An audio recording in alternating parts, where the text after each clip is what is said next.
Is there an end date to your recovery after a stroke?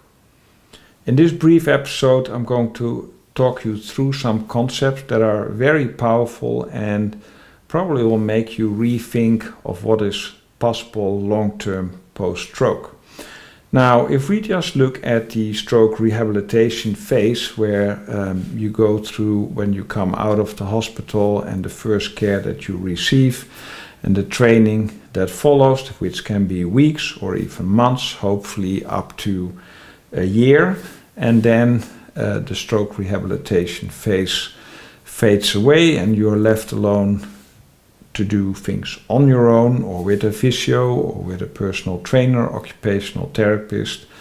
And right off the bat, we see and we hear all the time that people are made to believe that after 1 year post that the stroke happened, not much is possible in terms of recovery. You can just maintain. Now, this is, and I know this is in the research, so this is not just my opinion, but if you ask me and what I've seen, there is no end date to recovery because the people that choose to keep working on their stroke recovery, they make progress. They make progress year after year. And Linda, who I'm doing this with, she's the living proof. Even when you're 9 years after stroke, you can still make progress. Even if you're almost there, you can still make progress. There is no end. And the reason why, and again, this is not just my opinion, this is out there in the research, it's manifold. One of the big things that everyone is talking about is neuroplasticity. So that is one. Neuroplasticity is there until the day that you literally die. So you can improve, change, you can make use of your body's own regenerative capacity to make progress. But you have to put effort in. So that is the other side of it. You have to put effort in. And what they often don't say with the neuroplasticity, which is, in my opinion, a buzzword, is that you have to do it very carefully, purposeful. You have to do the right things to create the right neuroplasticity, because random neuroplasticity can also work against you. And especially in the brain, where the functioning parts, the parts that are left functioning, will actually take over, so they can become stronger. Just like if you have pain after your stroke, pain becomes stronger the more it is fed. So you have to go away from the concept that neuroplasticity is generally beneficial. Yes, it is, but you have to do the right things so you build where it is weak and you don't build on what's already strong. I'll explain a little bit more about that. In previous episodes, we have talked about how the good parts of the brain, often the opposite hemisphere, takes over tasks. So even when you are training the affected side, say the left side is affected, and the right brain is involved, or the left cerebellum is involved, which communicate to each other, it's still the good hemisphere that will go in overdrive and take over function. Why? Because the left brain is still also involved in muscle tone on the same side, and it's also the reason why this takes over. You can never regain optimal high-end function, because that requires the involvement of the affected side. So we don't want to drive the neuroplasticity of the good part of the brain. We want to drive the neuroplasticity on the affected side, the affected arm, the affected leg. So you have to be specific with what you do. So concept number one, why recovery after stroke has no end date. There is neuroplasticity. The other side of it is you have to be very specific with what you do. So you have to understand how recovery of the brain takes place and where you have to put your efforts in, like we talk about in other episodes.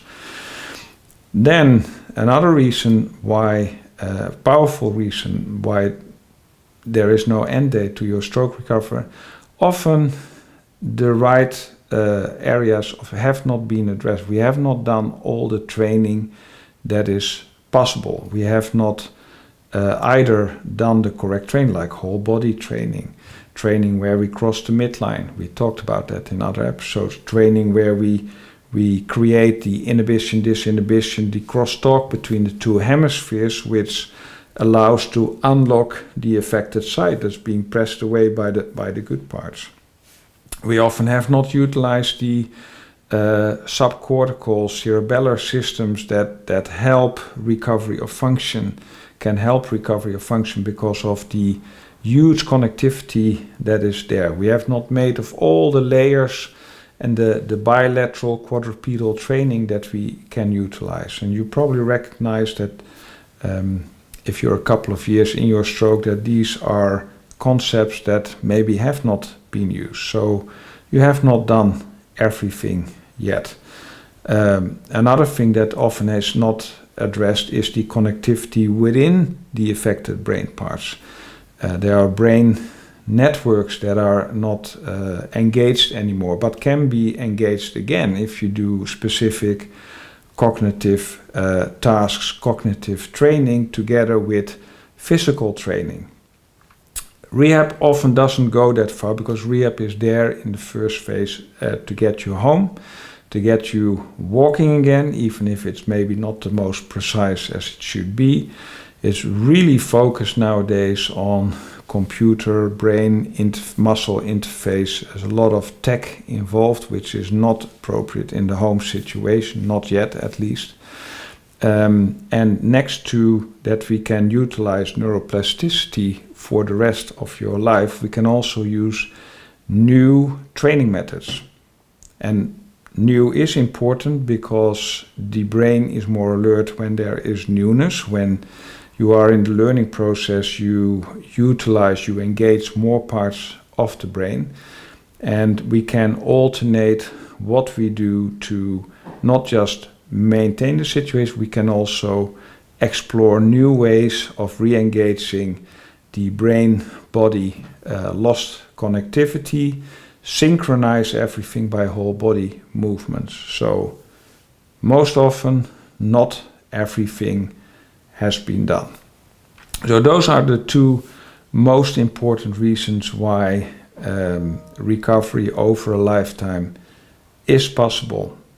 And that's the third aspect, is that we often have not been going at it for that length of time, because after some time you get tired of having to train every day. It has not become a habit yet. And if you realize that, we are just started to explore the mechanisms underlying stroke recovery. For example, there are methods where we really dampen the neuroinflammation, the immune system that kicks in after a stroke, and that just sits there. And when you're deprived of sleep, you're stressed, you have exhausted yourself, you're not taking care nutritionally of your situation, we see that the immune system of that kicks in again and really depresses function, not just motoric function, but really your capacity to think. So if we utilize methods like there are methods that are used in autoimmunity to really dampen the inflammation in the brain. So those methods might help, but you can also do lifestyle interventions with nutrition, with polyphenols, with things that dampen inflammation, really increase the antioxidants in the body to help this process. And that is next to that, we also know, for example, that even if you are told that you lost big parts of your brain, we now know from recent research that there's often little islands of functionality left. You have to understand that all parts of the brain are hugely integrated with other parts, and even if you lose connections from one part, for example, to the muscles, from the primary motor areas, you may still have connections to other parts of the brain that might be utilized to recover what we think is lost function but is really there, is dormant and is not engaging anymore. And that's also why this crosstalk between the two hemispheres, the two parts of the brain and lower parts, the subcortical supportive parts, are so hugely important in stroke recovery. So there is no end date to recovery really if you look at it, but if we just go by what we do in stroke rehabilitation, you might come to the conclusion that there is an end to where stroke rehabilitation goes. I hope you understand by listening to this short video that there is actually more hope than you think, and you can actually utilize the rest of your life, but you have to explore the neuroplasticity, be very specific with it, also explore new methods and engage, for example, bilateral quadrupedal training, and know that all the time we learn more about the other underlying mechanisms like neuroinflammation, how we can re-engage areas that we thought were completely lost, and we can just wait for it that we come up with new training methods, lifestyle interventions that can help utilize these areas again. So not all hope is lost after 1 year. You can have hope the rest of your life, basically. Now we have some really great news, and this is also the reason why we have not been publishing video or episodes that often, is we have started one of the biggest projects. It's the world's first stroke fitness center where you can utilize the principles that I talked about, and we open it. It is opened in Tampa, Florida.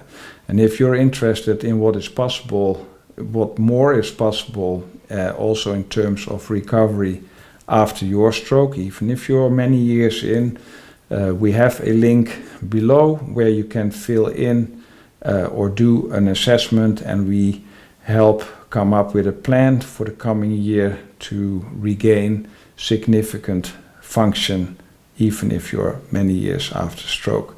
So that concludes this short episode. Hope this has been interesting. I know it's a controversial topic, but there's enough evidence to be confident to talk about this and know and give you hope that if you continue to work on your recovery and you do the right things, and we can help you find out what that is, then much more is possible for many, many years to come.